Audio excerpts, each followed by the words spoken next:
Hello my dear student, कैसे हो? उम्मीद है आप स्वस्थ होंगे, मस्त होंगे, ज़बरदस्त होंगे। तो चलिए माय डियर स्टूडेंट, शुरुआत करते हैं आज और न्यू टॉपिक की। जी हाँ, आज कक्षा 12 का जो गणित समाकलन है उसका जो एग्ज़ाम में आने वाला सवाल है, वेरी मोस्ट इम्पोर्टेंट सवाल है, उसकी हम डिस्कस करने वाले हैं। एक एक पॉइंट को बड़े ध्यान से समझेंगे। जी हाँ, आप पहले ये बात देख लीजिए कि 8 नंबर का आता है, यानी कि ये सवाल जो है अगर पेपर में आपको देखने को मिला तो ध्यान रखिएगा, अपनी नज़र चील कौवों की तरह गाड़ लो। यहाँ क्या नंबर का है? 8 नंबर का। आप आंखें फाड़ फाड़ के जूम करके देखना, 8 नंबर का। अब कुछ बच्चों के दिमाग में बात उठेगी, सर ये 8 नंबर का सच में आता भी है या वैसे ही बात कह रही हो? तो चलिए, मैं कोई भी बात ऐसी नहीं कहता, मैं हर एक बात प्रूफ के साथ कहता हूँ। तो चलिए मैं आपको पहले प्रूफ दिखा देता हूँ, फिर आपकी हम बोलती बंद करेंगे। तो चलिए मड स्टार ये रहा, मेरे पास एक अनसोल्ड है। देखिए अनसोल्ड में देखिए 8वें का ये है आपका, ये रहा।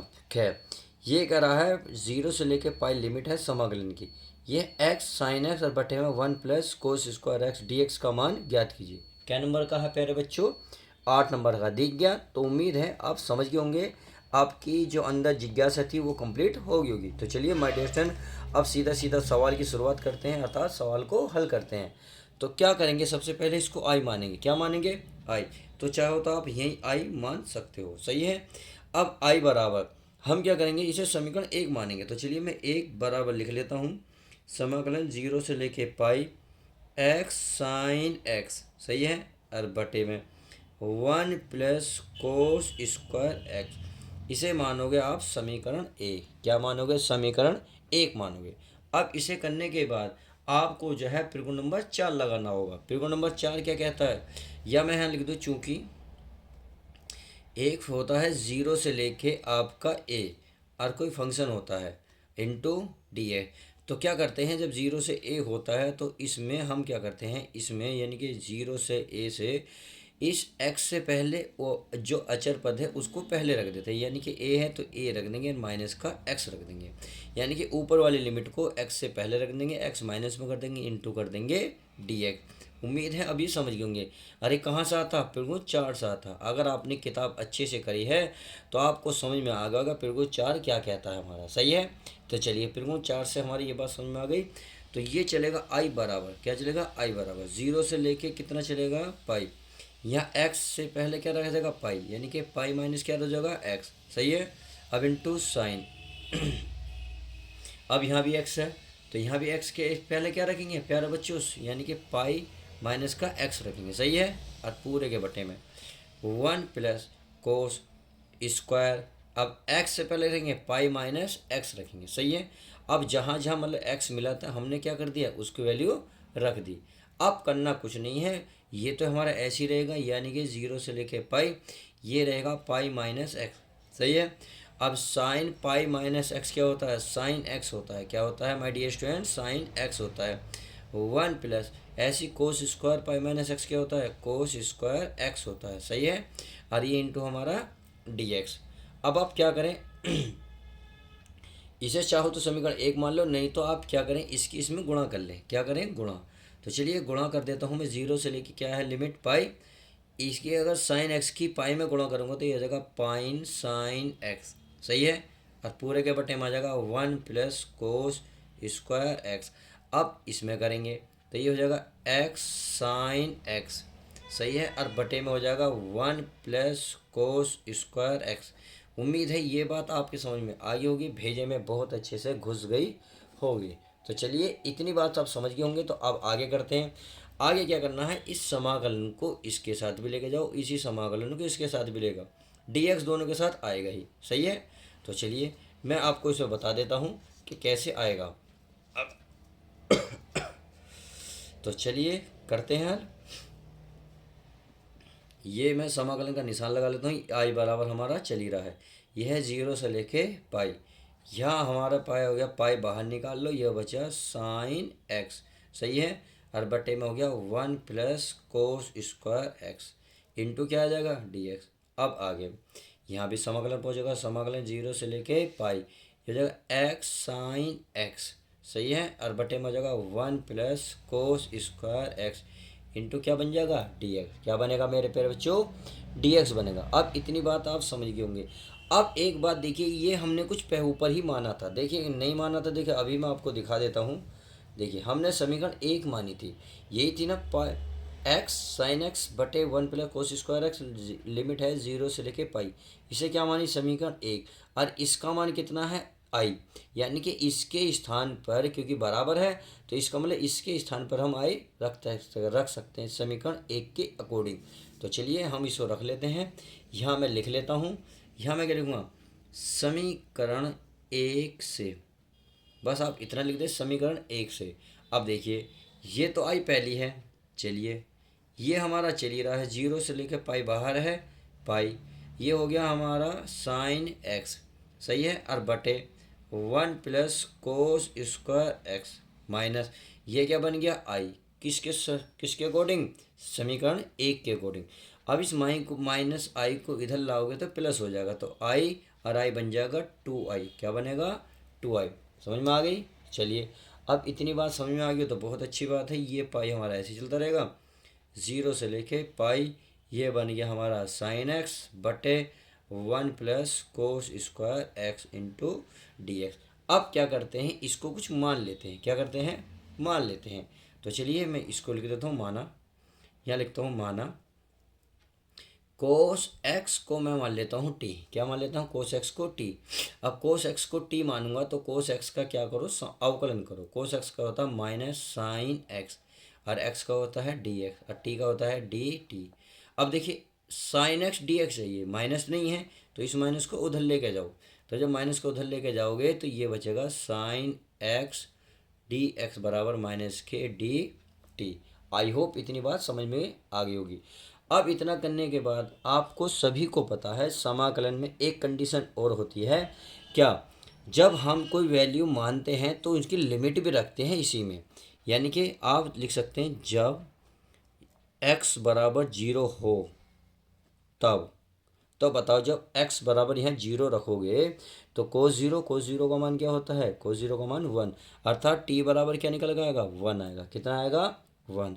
अब जब पाई रखोगे यानी कि x के स्थान पर क्या रखोगे, पाई हो तो, या तब बताओ टी बराबर क्या आएगा, भाई कोस पाई का मतलब कोस 180, कोस 180 का मान होता है माइनस का वन, तो इसका मतलब है माइनस का वन आएगा। इतनी बात क्लियर होगी। चलिए अगर इतनी बात क्लियर होगी तो हम आगे चलते हैं। ये हो गया हमारा टू आई बराबर, ये पाई चल ही रहा है, ये साइन एक्स डी एक्स के स्थान पर कितना का, माइनस का डी टी, तो माइनस बाहर निकालो, और ज़ीरो के स्थान पर कितना लिखोगे, एक, और ये माइनस एक है तो माइनस लिख दोगे एक, सही है।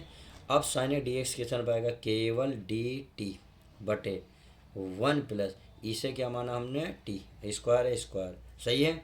अब देखिए अगर इस माइनस को ख़त्म करना है, इस माइनस को ख़त्म करना है तो बहुत सिंपल तरीका है, अगर हम इनकी लिमिट चेंज करते हैं, यानी कि लिमिट जो नीचे है ऊपर लेके जाएं और ऊपर वाली नीचे लेकर आएँ, अर्थात माइनस वन यहाँ बन जाए प्लस वन वहाँ बन जाए, तो ये जो है माइनस बाहर आ जाता, तो माइनस एक माइनस ये है और एक इसका माइनस हो जाएगा, दो बार में आने के बाद क्या बन जाएगा, प्लस बनेगा। तो चलिए मैं प्लस कर देता हूँ, नीचे माइनस वन और ये वन।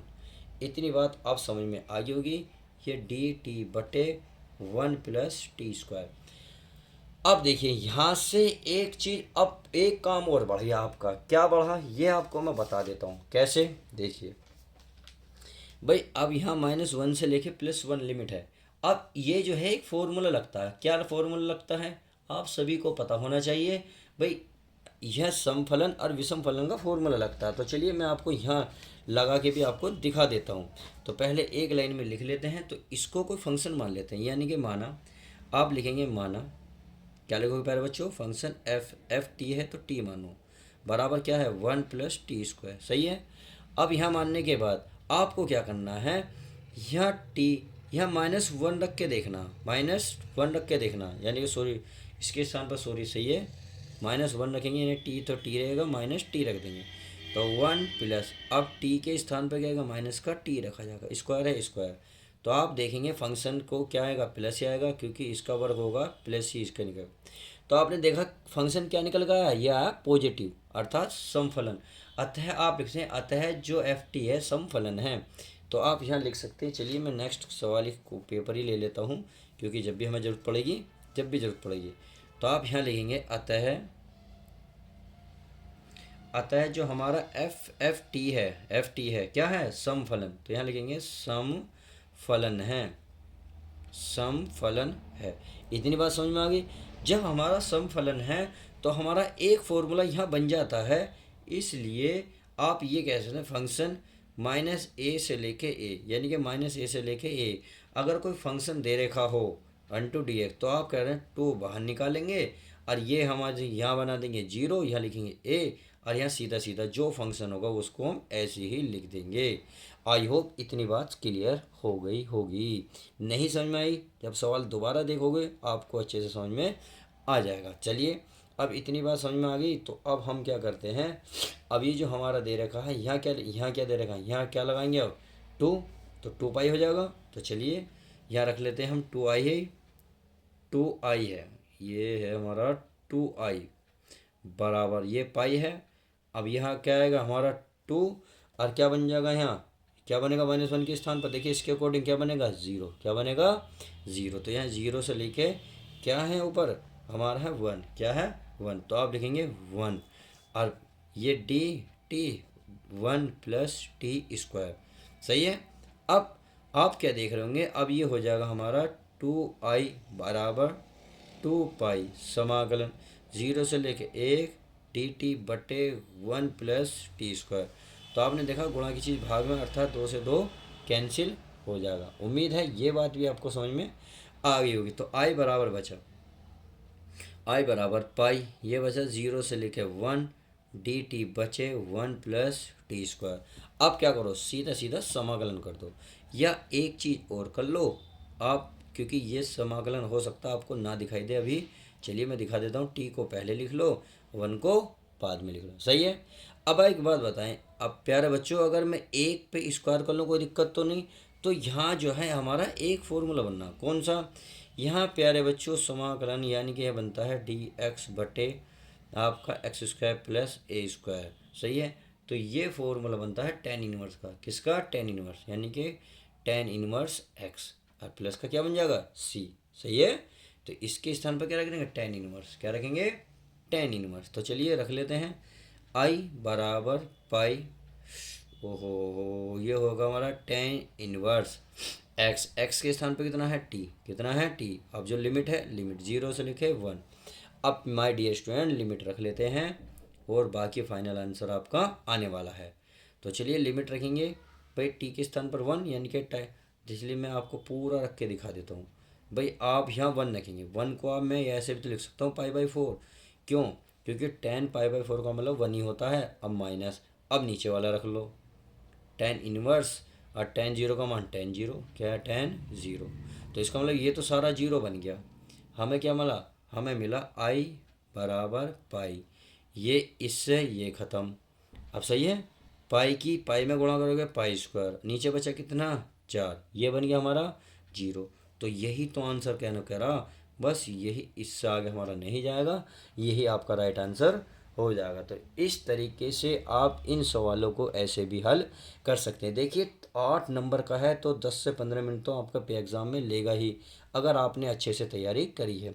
आई होप वीडियो बहुत अच्छी लगेगी, तो दोस्तों में फटाफट शेयर कर दीजिएगा, और फिर मिलते हैं नेक्स्ट वीडियो के साथ। जब तक के लिए दोस्तों good bye, take care, love you guys, my dear student, अपना ध्यान रखिए।